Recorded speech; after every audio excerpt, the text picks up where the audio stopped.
Hola, hola, ¿qué tal? Mira, ¿sabéis de qué voy a hablaros ahora? Os voy a hablar de cómo yo, es decir, no es un consejo para vosotras, sino os voy a hablar de mi experiencia sobre cómo yo afronté en casa el tema de la muerte con mi hija África. ¿Por qué voy a hablar de esto? Pues porque hoy hice un post hablando de una pregunta así un poco trascendente que anoche hizo mi hija, que es ¿qué muere antes, mamá? ¿El cerebro o el corazón? Y entonces Diana Barceló, que luego te etiquetaré, bueno, voy a darle un avisito por aquí. Diana Barceló me ha preguntado en ese post si... Nada, no la puedo avisar, está... O sí, esperar un momentito. Voy a ver si consigo poder decirle que estoy aquí en directo por si quiere y puede venir, porque bueno, si quiere venir está a tiempo de escucharme en directo. Bueno, Diana Barceló, ya he hecho la invitación, perdonad. Diana Barceló me ha preguntado si tenía algún vídeo hablando de este tema o algún consejo. Y la verdad que no sé si ya lo he comentado alguna vez, pero bueno, me ha animado a hacerlo. Para ubicaros, veis, estoy aquí en la calle, en concreto estoy en Monreal del Campo, que es un pueblo de Teruel que está sobre unos 50 kilómetros de Molina de Aragón, que es el pueblo al que traigo a mi hija, a Vález en concreto, a las clases de predanza, ¿vale? Y ahora está ella en clase y bueno, pues se me ha ocurrido que iba a aprovechar el rato de espera para hacer este vídeo. Por lo tanto, os voy a hablar, como os he dicho, de cómo afronté, de mi experiencia de hablar con mi hija sobre la muerte. Bueno, primero poneros en contexto, mi hija tiene 5 años, se llama África, y cuando ella tenía unos 2 añitos, creo que aún no había cumplido los 3, estaba cerca de cumplir los 3, murió primero uno de nuestros gatos, que teníamos 2 gatos, murió uno, que no era muy mayor, pero los dos estaban desde que ella había nacido, nuestro gato Lupo, y luego unos meses después murió nuestra gata Michu, ¿vale? La verdad que fue por enfermedad, no eran mayores, tenían 4 y 5 años, fue doloroso para nosotros y bueno, la verdad es que yo en ningún momento se lo oculté a mi hija porque yo soy de las que pienso que todo hay que afrontarlo con naturalidad y bueno, lógicamente desde la forma en que ellas lo puedan comprender, pero decirlo. Entonces lo del Lupo sí que, el que fue el primer gato que murió, fue como de sorpresa. Estaba enfermo, estaba mal, le estábamos dando medicación, estaba bajo control, pero de pronto, un mediodía, cuando traía a África de la guardia, al llegar a casa lo encontramos tirado en el suelo, sin casi moverse, y estaba agonizando. Yo ha sido la muerte más próxima físicamente que he tenido y la verdad que llamé a la veterinaria, que es Ana, que es un amor allí en mi pueblo, en la clínica que hay en mi pueblo, en Molina de Aragón.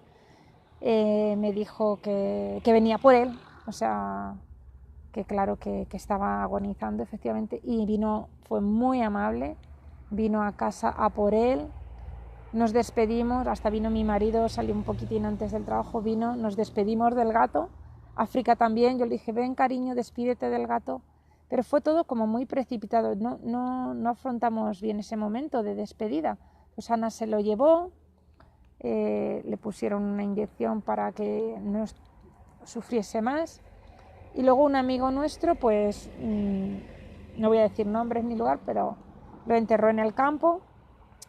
Pero claro, ese ritual no lo hicimos con mi hija tampoco, ni siquiera lo hicimos nosotros. Y con Michu, con nuestra gata, meses después, pues todo fue menos rápido, pero también fue parecido, ¿eh? Entonces se agravó mucho. Antes de llegarla a ver en esas condiciones de agonizar, la llevamos, nos despedimos de ella y todo eso, y volvió otra vez a ir a ser enterrada al campo bajo un bonito árbol, a fusionarse otra vez pues con la naturaleza, a seguir su ciclo de vida. ¿por qué os cuento estos antecedentes? Bueno, pues porque ya mi hija había vivido una muerte, bueno, 2 muertes, ¿no? Y durante los casi 2 años siguientes, 2 sería exagerado, pero sí año y medio, siempre que encontraba a una persona desconocida o conocida, le hablaba de que ella tenía 2 gatitos, pero que sus gatitos habían ido al mundo de los gatos, porque yo con mi hija ella me preguntaba ¿qué ha pasado? Se la lleva a la veterinaria, ¿no? En su lengua. Yo le decía sí, porque estaba malito, pero ya no va a volver, ha muerto. Y los gatos cuando mueren, ¿y dónde va? Pues va al mundo de los gatos, a un mundo donde se juntan todos los gatos que han vivido y ya no tienen problemas de salud, ya no tienen dolor y allí pues está bien. Entonces esa era la explicación sencilla que le di a una niña de 2 años. Ni le dije que estaba en el cielo ni nada, ¿no? Le dije que sí, que se había enterrado, pero que su espíritu estaba en el mundo de los gatos con otros gatos que también habían muerto. Y entonces ella cada vez que veía a alguien lo hablaba y con nosotras también. Fue una forma de, yo lo entiendo así, para integrarlo, para asumir ella esa muerte. Siempre hemos hablado de ella cuando fue necesario y nunca le coartamos que explicase a quien fuese necesario pues hablar de la muerte de sus gatitos. Y bueno, ya acercándonos al acontecimiento actual, ya fue como cuando pues sería ya esta primavera de abril de 2018, pues sí que empezó a decir, mira mamá, ya no me acuerdo casi de los gatos, me da mucha pena, hola Susana, fíjate, me da mucha pena, no me acuerdo casi de ellos, mi gato preferido era Lupo, ¿cuál era el tuyo? Y él se dejaba acariciar. La verdad es que ella tenía unos recuerdos que para mí son un poco desfigurados, porque yo no la recuerdo jugando tanto con los gatos o que los gatos, alguno de ellos tuviera una inclinación especial por ella. Pero bueno, es su mapa, es su recuerdo y me parece legítimo y tampoco hace daño a nadie. Entonces ella hablaba mucho de sus gatos, tenemos algunas fotitos, se las enseñamos. Y de ahí saltó a preguntarme por la muerte nuestra. Entonces me preguntó que cuándo me iba a morir yo. Y yo pues bueno, pues le dije que no lo sabía, que todo el mundo que nacemos pues tenemos un momento en el que vamos a morir. Entonces empezó a preguntar, ¿y papá también va a morir? ¿Y los abuelos? ¿Y la abuela? Y sobre todo su abuelo Carlos, que es el padre de mi marido, que le tiene pasión, pues nos preguntaba por él. Sí, y digo, sí, todos vamos a morir. Pero entonces, ¿cuándo vas a morir? Bueno, pues en principio mamá, pues aunque soy mayor, pero soy joven y salvo que pasase algún accidente o una enfermedad grave, pues mamá moriría dentro de mucho tiempo. ¿Pero cuándo? Pues mira, ¿ves al abuelito Carlos? ¿Ves a la abuelita Pepi? ¿Ves a la abuelita Luisa, que son muy mayores? Pues posiblemente, ¿ves que ellos han llegado muy viejitos? Pues mamá posiblemente llegue a ser tan viejita como ellos. Entonces es más fácil que mueran antes el abuelito o la abuelita. No sé yo que les desee que mueran, ¿no? ¿Vale? Pero es más probable que ellos, que son más mayores, mueran antes que yo por ley de vida, pues porque sean más mayores. Entonces le entraba la preocupación. ¿Estará bien el abuelito Carlos? Sí, cariño, está bien. Y le llamábamos por teléfono porque, claro, no quiere, vivimos muy lejos, los vemos 2 veces al año y ella tiene pasión, como os digo, por su abuelo, sabe que tiene enfermedades porque tiene pues, sus cosas, entonces pues se preocupaba. Y bueno, así fue haciendo cada vez más preguntas y algunas noches, cuando estábamos leyendo un cuento, de pronto pues se emocionaba y me decía, mamá, tengo un nudo en la garganta, no puedo hablar, y los ojos húmedos de llorar, ¿no? Susana me está hablando, ahora después te voy a responder, ¿vale? Entonces yo le decía, cariño, ¿qué te ocurre? Me decía, mamá, que me he vuelto a acordar que te puedes morir. Y bueno, yo le volví a explicar, ¿no? cariño, a ver, no te puedo mentir, porque yo ya digo, no me gusta decir, le voy a prometer a mi hija que no me voy a morir, porque imaginaros que yo qué sé, hubiera un accidente de coche, me pasase cualquier accidente y muriese. O por ejemplo, yo qué sé, una enfermedad grave, la que sea, no vamos a nombrar, y muriese antes de llegar a muy mayor, ¿no? Entonces no quiero que mi hija sienta que o por un accidente no me he podido despedir de ella o por una enfermedad he incumplido mi promesa de vivir muchos años. Y no le voy a decir que yo no voy a morir, porque no es verdad, eso es una cosa que es parte de la vida. Y porque además ya ha visto morir sus gatitos, sabe que los abuelos son mayores, yo ya le he explicado que las personas morimos de mayores, no se sabe cuándo, pero salvo enfermedades, accidentes, pues normalmente por ley de vida mueren los mayores, aunque también mueren otras personas. De hecho, muchas veces así, hablando con mi hija, le he dicho, pues es que África, somos afortunados. Mira, hay muchos niños pequeños y niñas que mueren, y además cada día muere alguien en el mundo, alguien y mucha gente. Muchos es por problemas de guerra, por hambre, por enfermedades. Todos los días mueren personas. A lo mejor pensáis que es macabro, pero bueno, ella pregunta, son sus inquietudes profundas de una niña que tiene ese tipo de reflexiones, y yo creo que hay que acompañarlas, no negarle esas preguntas, acompañarlas. Entonces yo, las respuestas que solíamos trabajar, es decir, que solíamos siempre repetir, es que yo en principio voy a llegar a estar mayor, es decir, quizá tan mayor como los abuelos o las abuelas, y que ella, cuando yo llegase a esas edades, sería una persona adulta, como yo. Le digo, ¿ves las edades que tiene mi mamá, que es tu abuela?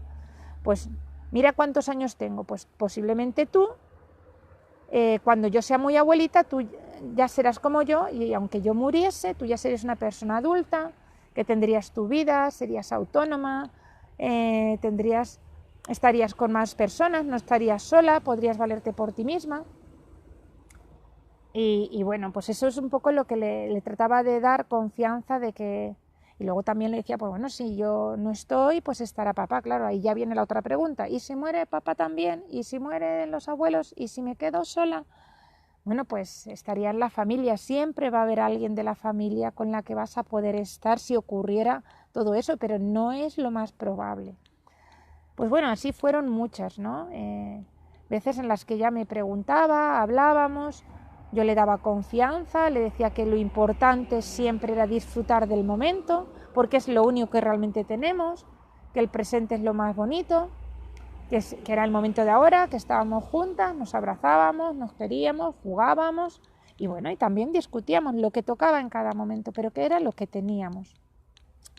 Y así fueron pasando mucho tiempo. Estas preguntas se repitieron, no voy a decir a diario, pero casi, que nos las hacía a nosotras, o sea, a mí misma me las hacía, a mí como mamá, se las hacía a su papá, y descubrí que había integrado el concepto o lo que era la muerte más o menos un día que íbamos viajando en el coche y de pronto me dijo, mamá, vamos a jugar. Si tú eres la hija y yo soy la mamá. Yo iba conduciendo y ella iba atrás, íbamos jugando, pues dialogando como muchas veces. Entonces me dijo, mira hija, un día yo no voy a estar, eso me lo contaba a mí. Dice, y tú cuando yo no esté, dice, a lo mejor un día yo no estoy, pero no te preocupes, porque si ese día yo no estoy, va a ser porque tú ya eres grande, tú vas a ser adulta y vas a poder vivir por ti misma, vas a tener casa, a lo mejor tienes un marido. Me decía él a lo mejor, porque a veces hablamos de que no todo el mundo se casa, no todo el mundo tiene hijos, a lo mejor tienes un marido, dice, pero tú ya vas a poder hacer tu vida sola. Y yo a lo mejor no estoy, o porque me he muerto, o porque me he ido al hospital. Y entonces ahí metió otra figura. Ella cuando habla del hospital habla de la residencia de mayores. Mi madre, que tiene 88 años, está en una residencia de mayores en Tomelloso.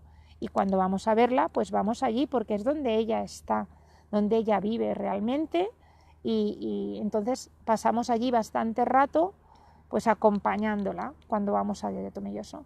Entonces ella asociaba de que eso, que no iba a estar con ella porque estaría en una residencia.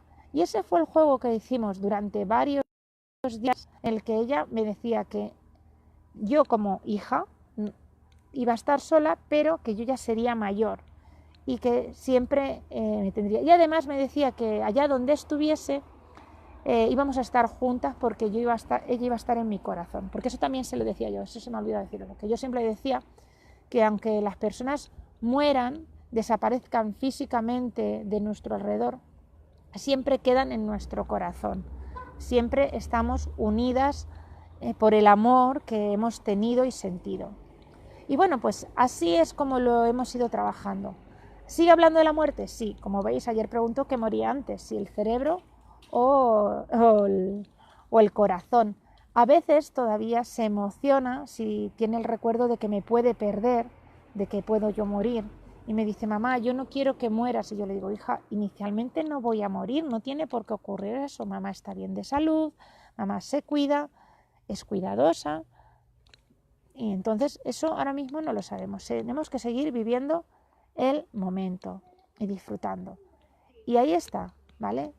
Esa ha sido la forma de integrarlo. No decirle que son tonterías, no decirle que no merece la pena hablar de eso, que no se preocupe, sino darle el espacio con naturalidad de tener esa conversación y de acompañarla. No sé si a Diana o a las demás os puede servir, pero esa es mi experiencia de cómo yo he hablado de ella, de la muerte, ¿vale? Y ahora voy a por aquí, que Susana Fernández me estaba escribiendo, sí, me decía que ya os despedisteis de vuestra mascota soltando un globo y lo recuerdan de una manera muy bonita. Sí, es verdad que yo posteriormente, después de todas estas experiencias, me he dado cuenta de eso, que no hicimos una despedida así bonita de lo que fue nuestras mascotas. Pero ya que el momento pasó y lo que mejor hemos podido hacer pues ha sido hablar siempre que ella lo ha necesitado, hilar recuerdos bonitos y ya está, ¿vale? Y me decías también, Susana, que tu hijo mayor, que no sé qué edad tiene tu hijo mayor, no lo recuerdo ahora, discúlpame, tiene miedo de ser viejito como su abuelo. Bueno, pues ahí tienes que tirar del hilo, yo creo, porque hay que ver qué tiene asociado tu hijo a ser viejito, ¿vale? Porque según lo que vea en el abuelo, pues tendrá unos miedos u otros, a lo mejor le da miedo la enfermedad o el dolor, porque quizá a lo mejor tiene 5, como mi hija. Bueno, pues puede tener miedo a lo mejor a sentir las cosas que ve en el abuelo, pues si el abuelo sufre muchos dolores, o si el abuelo se queja, o lo ve sin dientes, o que no puede comer, pueden ser muchas cosas. Por ejemplo, mi madre está en una silla de ruedas, no puede caminar, no tiene dentadura porque tenía una dentadura postiza, pero tiene un dolor muy fuerte de vez en cuando del nervio trigémino, que le llaman el dolor de la locura, y entonces no la puede usar, entonces come todo triturado. Por ejemplo, mi hija, aparte de que no le guste dar besos a casi nadie más que a su papá y a su mamá, no le quiere dar un beso, pero sí que la abraza o se deja abrazar, por lo menos al llegar, o a veces al despedirse. Y sí que ella dice, mamá, es que la abuela no se le entiende, ¿vale? No se le entiende. Y yo digo, claro, cariño, y le hablo de la abuela, de cómo ha sido antes de estar enferma, de estar así. Aunque mi madre tiene una mente preclara, ¿no? Es una mujer con una gran fortaleza emocional y bueno, estáis juntos, dicen, ¿no? Porque no puede correr, está aquí conmigo, ya estamos escuchando juntos. Pues bueno, puede ser eso, que tu hijo, al ver al abuelito que no puede hacer cosas que a él como niño ahora quiere hacer, pueda ser que le dé miedo, ¿vale? Pero él está proyectándose al futuro, entonces tú le tienes que traer al presente, a que él ahora es niño, tiene unas necesidades, el abuelito es mayor, ha vivido su vida, y le puedes quizá hablar de cómo era el abuelito, de qué cosas le gustaban, de cómo corría. Le puedes poner algún símil que a él le pueda ayudar, como es una flor, que es muy bella, que que nace, que cómo crece, que cómo abre sus hojas, de qué colores tan bonitos tiene, cómo luce y nos brinda esa belleza, pero que llega un momento en que esa flor se agosta y se va poniendo cada vez más débil, más ajada, hasta que muere, pero que sigue siendo todo su esplendor porque está ahí en su raíz, y que con esa muerte, con la polinización, pues esa flor volverá a vivir, ¿no? Que seguirá el curso, el ciclo de la vida. Quizá también a tu hijo que tiene 5 años, ver los dibujos de ¿cómo se llama? La Guardia del Rey León, que hablan mucho del ciclo de la vida, del respeto, de cómo se recicla la vida, ¿no? Que mueren, como unos animales se alimentan de otros, pero siempre respetando. A lo mejor también le puede ayudar. No lo sé, no soy experta en esto, y de hecho no pretendía daros ningún consejo en el sentido de que que hagáis con vuestros hijos o hijas lo que yo he hecho con mi hija, ¿no? Solamente quería deciros que lo que ha sido mi experiencia, porque me lo pidió Diana, y si os puede ayudar, fantástico. Yo sobre todo creo que hay que hablar con naturalidad de todo lo que nuestros hijos e hijas plantean, teniendo en cuenta la edad que tienen, pero vivirlo con naturalidad, lo que sea el acontecimiento, que sea muerte, vida, enfermedad, miedos, mostrar siempre que nosotros también tenemos miedos. Por ejemplo, mi hija ha tenido miedos a los insectos este verano, ahora está mejor, ahora coge hasta saltamontes, hemos tenido caracoles, mariposas muertas que hemos encontrado en la calle. Entonces, vivirlo todo con la mayor naturalidad, nunca desterrar a hablar de nada porque a nosotros nos esté costando integrar eso, ¿no? Porque quizás es una buena oportunidad para que así también nosotros aprendamos a poner palabras a las experiencias que no nos gustan, pero que están ahí, que también tenemos que afrontar. Entonces, hablarles con naturalidad, desde el corazón, y nunca decirles que son tonterías o que no se preocupen, no engañarles porque no sabemos realmente qué va a ocurrir en la vida. De hecho, lo único que hay cierto desde que nacemos es que vamos a morir, ¿no? Entonces, si tuviera que daros algún consejo, es eso: naturalidad, sinceridad, acompañamiento, respeto y aceptar todas esas inquietudes que nuestros hijos e hijas tienen, ¿vale? Y nada más, os voy a dejar aquí. Gracias, Susana, por acompañarme todo el rato en este ratito de plática que os he tenido, y gracias a todos los que habéis ido pasando y que pasaréis. Encantada de que compartáis en comentarios vuestras experiencias de acompañamiento a vuestros hijos con este tema de la muerte, y poco más, que espero que os pueda ser de algún tipo de utilidad lo que yo he vivido con mi hija y cómo la voy acompañando desde el respeto, la comprensión de esas inquietudes y la aceptación de que es normal que se haga esas preguntas. Es cierto que no todos los niños y niñas requieren profundizar tanto en el tema. Hay algunos que con que le des una respuesta sencilla se quedan ahí, y otros necesitan más acompañamiento. Esto tiene que ver mucho con la alta sensibilidad, pero en definitiva, cualquiera que sea la personalidad de nuestros hijos e hijas, siempre los pilares ARECA que yo digo: aceptación, respeto, empatía, coherencia desde nuestra forma de hacer y mucha amabilidad en nuestro lenguaje. Os dejo porque, uno, se me está acabando la batería, y dos, porque creo que ya se está aproximando, sí, he mirado el reloj, se está aproximando la hora de ir a buscar a mi hija a la finalización de su clase de predanza, ¿vale? Gracias de nuevo, Susana. Ya me contarás, si quieres y te apetece, cómo va la experiencia con tu hijo, ¿de acuerdo? Y a ti, Diana, pues también, si luego ves el live, pues me dices qué te parece. Bye, bye. Feliz tarde, feliz crianza.